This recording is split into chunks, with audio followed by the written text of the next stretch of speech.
It's time to get your geek on. With LimoRide, a documentary comedy about 10 friends surviving their wildest night ever.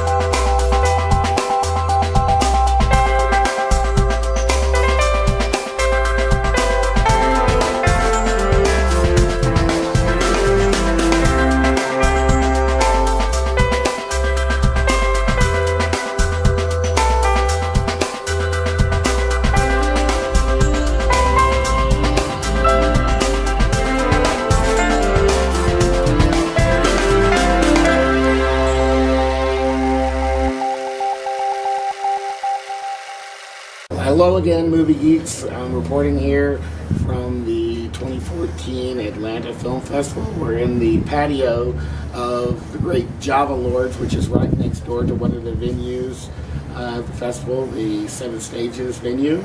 And I'm here with the very talented directors and producer of the excellent documentary called LimoRide. Over to my right here is executive producer Christopher Anderson, and then over to my left are the team of directors responsible for this amazing one-of-a-kind thing that you're hopefully gonna see. Marcus Rosentrater and Gideon Kennedy. So welcome them, please, and we'll get right into talking about the film. Okay, so first of all, what I'm going to ask you guys to do is to tell the audience exactly what this film is, and then we'll get into the discussion of how you made it and how you settled on the style of it and so forth.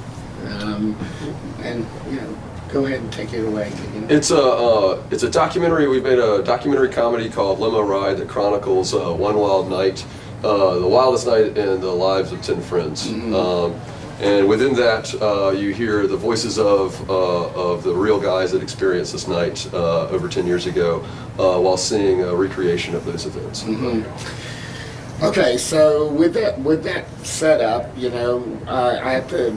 Let's talk about the audio recording of it first, because I think that's how you started doing the. First of all, how did you first hear the story? How did you first hear the story? I mean, that's a good question for you. Honestly, I had heard the story from friends of mine up and down Dauphin Street in Mobile, which is like the main downtown drag where we all work and have restaurants and bars, and then a couple of the guys had approached me and said, "Hey, so this buddy of mine, he's doing a movie. It's freaking brilliant. You got to check it out." And that's how I got introduced to these guys. And they showed me the concept, and I'm like, dude, I'm all in. Just go, do, run, go. So. Mm-hmm. It's the kind of a story, as I said in the review of it, it's the kind of a story I think we all kind of have, those hell-raising kind of stories that we, once we're done or been telling that story over and over again for years and years or whatever, or even a days, say this would make a great movie and everything. I mean, is that how you felt when you first heard the story, and did you just immediately hook into it and say, yes, it's make a great movie? It's funny because when I first heard about it, I was attendant bar for two of the main characters. So I knew to be crazy guys and have crazy stories, but I'd been along on some of those stories enough to know that they were telling the truth. But they're also great Southern storytellers. Mm-hmm. So they know how to unreliability. Yeah, and they know how to tell a story in an entertaining fashion. So I'd heard bits and pieces, and another one of the guys had kept on telling me, "Oh man, you should make a movie about this. You should make a movie about this." I'm like, yeah, okay, I appreciate it. I hear that. You hear that as somebody as a filmmaker, a bit, or whatever, mm-hmm. and you log it, but it's not always necessarily right. And it wasn't until I started actually exploring it and going, you know what, this may actually be something. When I started piecing together different guys telling me a story, and then I started realizing, oh, that was all actually the same night. Like all these different pieces that I had heard and just bits and pieces in bar conversation. That those actually were all happened in one 24-hour period. That's when I started really getting interested and really like realizing that this breaks down not just in a crazy bar story, but also it breaks down into like a full kind of thing. Like this goes from start to finish. This has an arc. This has all the things that I want out of a full movie. Right. So he spent probably a year tracking down all the original subjects and getting them to like sit down with him and tell their version of the story. Right. And when you got them to sit down, had you already decided to sit down and record them and so forth? I mean, I have to say that when I found out that the audio was recorded separately and so forth, I said what a masterful job of editing that audio down to the point where it really truly feels like you're in the middle of a big round table surrounded by all 12 guys. You know there's a guy that's on a phone or whatever, but you can really feel it's like, oh wow, they really are here telling the story. That's great. It really comes together. Well, that's a compliment to Carson because after he, I wanted to hear the story complete. He told me little fragments, but it was like, since he's the writer, his tool for writing this time was to actually edit those stories together. And all but one of them was recorded individually. Yeah. They were all recorded individually, and one group was recorded together and doing it in a second telling. So it's a real tribute to him that he was able to like put them together to where they feel like they're in the same room. And so that way, when I heard it the first time, I just kind of got like the complete kind of like story. It was like 90 minutes or... It was 2 hours, 2 hours of the first skit. So we knew we had some trimming to do.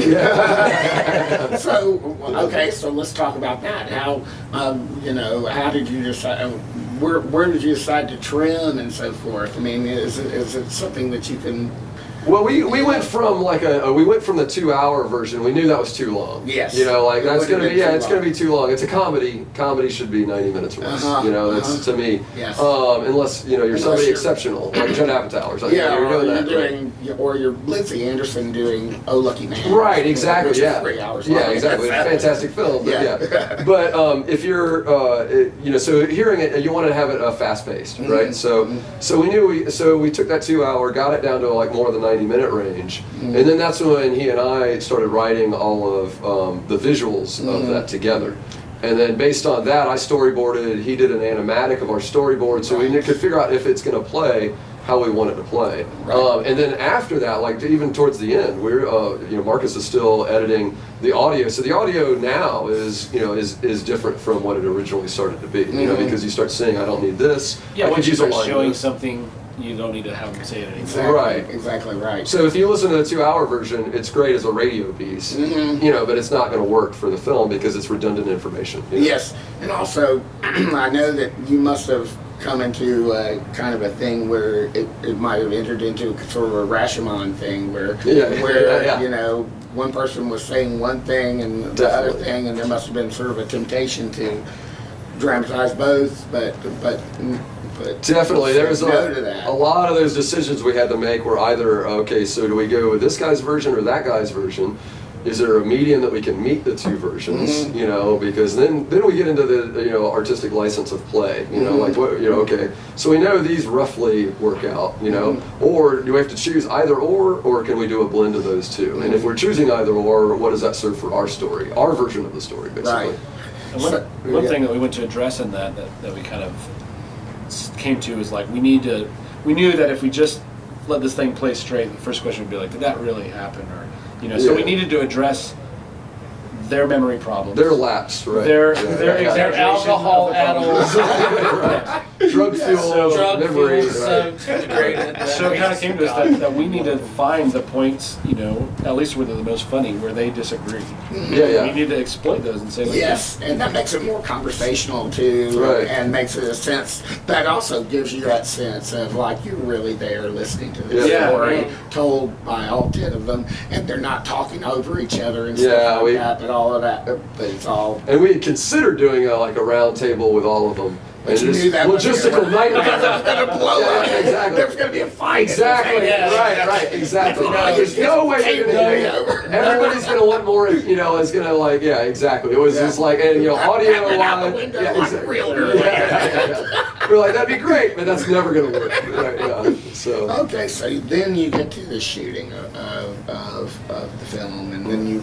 Okay, so you know, one of the great things about the film is that even though it's a documentary, there's a lot of recreations of things, but there's also a real documentary, you know, traditional documentary element to it, and it kind of lends kind of a Errol Morris-y sort of feel to it. I mean, well, let me ask you: is there an Errol Morris? You know, is there an influence in a way? Just you know, well, I mean, it's not overt in the film, right, but you know what I'm saying. Well, he's kind of we talked about in some of our previous films is like breaking away from what might be the literal connection to what's being spoken, and how do we maybe show something that's more suggestive of what they're saying. And Errol Morrison, I think, is a big influence in that part of our conversation. I mean, he's a huge fan, and I'm honored to be compared to him. I don't, you know, we're not quite up to there, but in our initial discussions,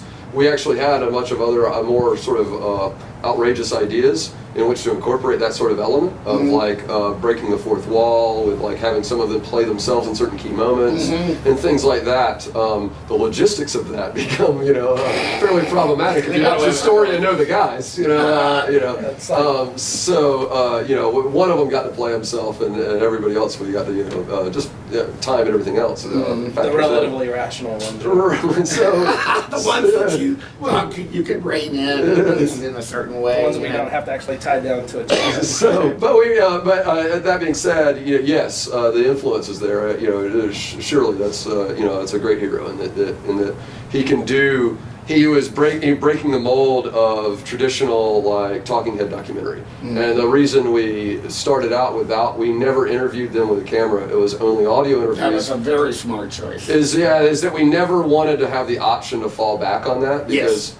My point was there's too much cocaine in the movie to have it go slow. So like, you know, like I wanted to see it go fast. You know, like it needs to be right. You don't have a lot of like names at the bottom of it. Right. Exactly. You either get along and you get the jokes, and you may not be able to, you know, name every guy afterwards and who pick them out, but as long as the jokes work, I'm happy. You know. Yeah. As long as you laugh. Yeah.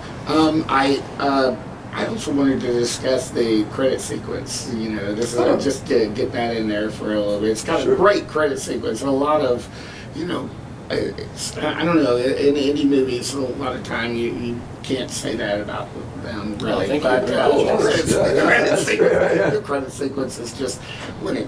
You know, there's a little pre-credits thing, and then the credit sequence starts, and you're like, "Whoa, I am really in for something."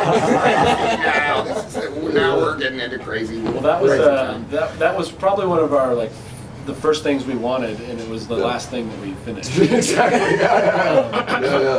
There are like, you know, there were cuts of it without that, and now that we see it with it, it's totally amazing just to connect up that group and to take that ride with it. And to see the names come up, and sometimes you only see one first name come up. But I mean, it really tied in like the very first part, the very intro to. It did a great job all the way from the prologue all the way to the first act of the movie. Yeah, it helps communicate some of the distance that helps later in the plot. So, you know, how far the credit goes to a guy named Daniel Wildberger, who's a graphic designer and does title designs. He's originally from Brazil and now teaches at the University of Memphis. And we worked with him on, he and his wife, on a short film that we did just prior to this called Grand Fugue on the Art of Gumbo. And I saw how great. So he did the credit sequence for that, and the art, post art, and things like that for it. And we were just blown away with his work. And I think he's an amazing artist in many regards. And that's what he really wants to specialize in. So we started talking to him, but it's been a long conversation because we got to go back and forth and like incorporate what we want that sequence to do narratively, and also what he's doing visually, plus, you know, intermixing in, you know, actual footage and things like that. So to tie it all together, the credit goes to Marcus and to Daniel. Right. You know. It was a lot of fun to do that, and yeah. Oh, and Wizard Sleeve, the band, that song. Yeah, song, yeah. Alabama's doomed. You can put, I can put on Now, Brian. what is the band? It's a band called Wizard Sleeve out of Mobile. Uh-huh. Yeah. Is that a band that you're from? Obviously, you're. Well, a fan of, I mean, it's a local Mobile band, Uh-huh. and I mean, the kids in the band are just brilliant. But I mean, the song itself, it just like drives. You're just like, if you're from Alabama, absolutely if you're from perfect. Mobile, Exactly. it's just like Alabama's doomed, and the burial grounds. Because I mean, there's a lot of like old burial grounds and whatnot, which is part of the whole history and mystique of Alabama in the first place. Uh-huh. But to hear that just like grinding sort of kind of Yeah. song, it's just like, dude, it's just so perfect for You're this. ready. It's so perfect for it. So. You were speaking about Alabama and so forth. Did you know a lot about? Did you guys know a lot about Alabama, or spend a lot of time there? Well, Fish or is born and whatever? raised there. Yeah, Yeah, I was I know conceived, you're- born and raised in Mobile. Uh-huh. And I had actually left, did some work around the world and whatnot professionally, and then come back to Mobile, but and just picked right back up where, picked right back up. It's where kind I of a left. part of the country that we don't get to see in films very often. Yeah. At least not in. Especially Lower Alabama. Uh-huh. Yeah, and that actually contributes to a lot of the energy of the film, as you feel like you're going to someplace completely new and different. Oh, that's great. That's fantastic. Maybe slightly foreign, Yeah. Well, they do call that beachy part the Redneck Riviera. So Yeah, Well, right. Carson's from Atlanta Mhm. originally, and you moved down there like almost a decade ago. Yeah, 9 years ago, I moved down to Mobile. Right at the same time that we started a partnership You making films, I left. And so we've been making films at a distance, and so we've done a series of shorts, and we had several feature ideas already in the process, and this one kind of came the latest, but jumped to the head of the line because I was like, I think we can pull this off. I think it's fun, and I think we can make it happen, for cheaper than any of our other ones, but also like it's just an exciting There's a subject and a story fun that- thing to cut our teeth on for a first feature. Yeah, it's a story that kind of told itself really, and I mean, not that we didn't do any work.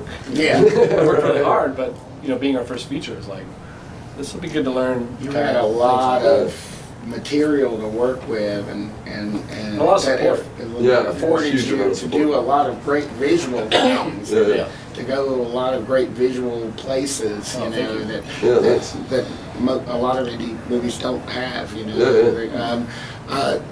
I was going to add to that. Now, what I was really, and since it's my first time getting involved in a film, what I was really impressed with was how well everyone worked together, even from a distance. Because I mean, with Carson being in Mobile, and Marcus spending the majority of his time in Atlanta, and we had a sound guy, title guy in Memphis. The sound processing was done down in New Orleans, and it just worked very well to have everyone The distributed. tech out is that way. catching up to that kind of work. Yeah, Exactly. Yeah. I was going to say the technology is enabling that to happen easier, I would assume. Still not the easiest, probably. Never as easy as you wanted. That's why we have progress. Exactly. Now, I know you work on the TV show Archer. Is I do, Is yeah. that correct? Yeah. What is your role there? I'm the lead animator on that show. Okay. Which means I'm sort of, I help the animation director manage the team and for the animation and the technology for what we're doing on the show. Okay. All right. Nothing to do with the content or any creative decision. Okay. But the look and the Yeah, the animation, the way the characters move, the way they're composited into the scene, that's all handled within my department. Okay. And just to let everybody know, I guess you're participating in the Archer. I'm actually hosting the it. Archer Live thing. That is happening this weekend. When is next that weekend. happening? It's happening April 4th, but I won't be there. At the Tabernacle, right? Because I'm hosting the experimental experimental shorts. Oh, nice. Which is another interest of mine and Carson's. So Interesting. I'll be the moderator of that, but at the same time is the Archer event, which is going to be awesome. Well, real quickly, can you name some favorite experimental filmmakers? Just I mean, everybody likes brackets and I would include Adam Curtis. My favorite filmmaker of all time is Chris Marker. Those kinds of to me. Anybody order a limo? Your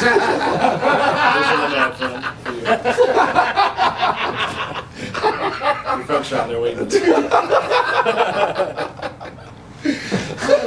should go get it. Oh, that's too good. Now, Chris, let me know that there was a certain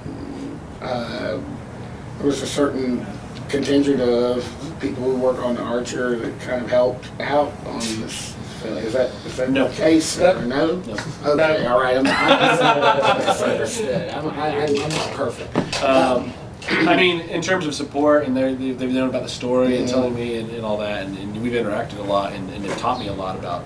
I've learned a lot of things on that job that have helped, us in the show, different things with After Effects and technology and stuff. But I tried to maintain a little bit of A distance. Yeah. I want to make sure that I'm fully committed to that job. I'm fully committed to that job. As well you should. It's a great show. Yeah, it's awesome. There's He so many great people there. reiterated that in front of his boss when I went and visited him this last week. It's a great place to work, and there's a lot of creative people, and some of them did see the cut, and they gave me some feedback. Okay. So yeah. Okay, so this is your world premiere. Mhm. Okay, and it's going to happen in like not long from now, like maybe an hour from now or Right. so forth. And you're going to see it hopefully with a huge audience and everything. What are your expectations? And you do. I mean, I feel like, like I said in the review, the rafters are going to shake little. That's awesome. Yeah, that's what we hope, because It's gonna be pleasantly it's something that we've been all, I think, wanting to see is we did a cast and crew screening for the people that all worked on it, and you see a lot of the original guys and all that kind of stuff. And obviously there's a tremendous response because they're all involved in some way, so they're rooting for you, What we're all, I think, curious to see is how it plays for total strangers, right? Is this as funny as we think it is? Because Yeah. I still laugh at it, so I still get a kick out of it. Yeah. I say the cast and crew screening is it's like showing your finger paintings to your mom. Yeah, right. They're gonna love it no matter what. So Yes. that's great. They're gonna support us, so yeah, this is that, and also I've got my family here, and it's kind of not a family film, so that's kind of fun to be nervous about. So they're going to be sitting there watching those shots of the net. Yeah, so there's that. But Sorry, Mom. they're actually some of the coolest people I know. So I don't have that very much worry about it, but it is still like It's not something you normally do. Yeah, exactly. I'm a documentary filmmaker, and here's a raunchy comedy. So I have to It's ask, a documentary, I swear. Seriously. I have to ask you, Chris, how is this? Is your first film experience? And I mean, It's just like I said, it's phenomenal. I mean, the cast, the crew, these guys are awesome. There's so many times whenever we're a little stressed out or something like that, I still turn around and go, "Love you guys. You're the ones beneath my wings. Don't worry, we're gonna get past that." So, I mean, the biggest thing I know I'm glad that I brought to the team here is I'm just amazed. We all have really cool strengths that we can all play off of each other. I mean, I'm a marketing guy, I'm a business guy, whatever. I do work in other areas, like IT. I do IT work too as well. So it's like, hey, we need to get this hard drive up, overnighted up that line. I'm like, no, I got a Dropbox and I got a nice pipe. Just get it up. Okay, don't worry about it. Forget it. it also seems to me like you might be a person that come in and kind of also settle some disagreements or We definitely have those. I play the ref. in a really effective way. Yeah. Without making it ramp up into something more serious or whatever. Well, you kind of put the fires out, I think. Yeah. I can totally see that in just your manner and having talked to you. Well, one of the beauties with everybody we worked with, but especially Chris, is he came in and was like, we've become fast friends. Yeah. In a very amazing way. And it's like you get nervous, oh, what's this expectation? So no, it's like, oh no, he's one of us. He's a guy that can come in and relax. We can get stressed. We can blow off steam and be done. And even there's not that much of that. We're all just are copacetic. I don't know. It's great. A great team to work with. Absolutely. So what's next for you guys? I guess you're gonna. Have you been accepted in other film festivals yet? Yeah, we're playing Indie Grits in Columbia, South Carolina. It's a regional fest that's awesome. They're fantastic. As far as up-and-coming fests, When does that happen? April 18th. 18th. Thank you. The festival is the 11th. Yeah, it's a week-long fest in Columbia, South Carolina, Okay. and a really amazing stuff that's played there. And we've been there in the past and met some great folks. And a great model for festivals. I gave Chris a card for a film festival that I was jury president for last year in Boston, Oh, great. and I'm going to strongly recommend this program. Fantastic. Thank you so much. Guys, We'll take every bit of every bit we can get. Absolutely, Yeah. because they need a little bit of taste of the South. That's right. We'll give it to you. And this is a big old fat fucking plate of the South. It's a fat fucking plate of the South. Barbecue sauce and cocaine all over. Okay, so before my voice gives out, I want to thank you so much for your film, Gideon Kennedy, Marcus Rosentrater, and Christopher Anderson. Thank you. The movie is called LimoRide, and it is a big fat fucking plate of the South. It's a plate of the South with spicy barbecue sauce all over it and a bunch of cocaine on top of it. And I'm telling you, go and get, a few 12 packs of beer, any kind of other adult substances that you might like. Get a whole bunch of your friends around you. Take a look at this movie at the theater or wherever you can, because it is really fun. It's documentary, but it's unlike any other documentary that you've ever seen. Again, the name of the movie is LimoRide, and I'm Dean Treadway here at the Atlanta Film Festival, covering it for Movie Geeks United. Thank you so much, and my voice is about to go, but we'll see you later.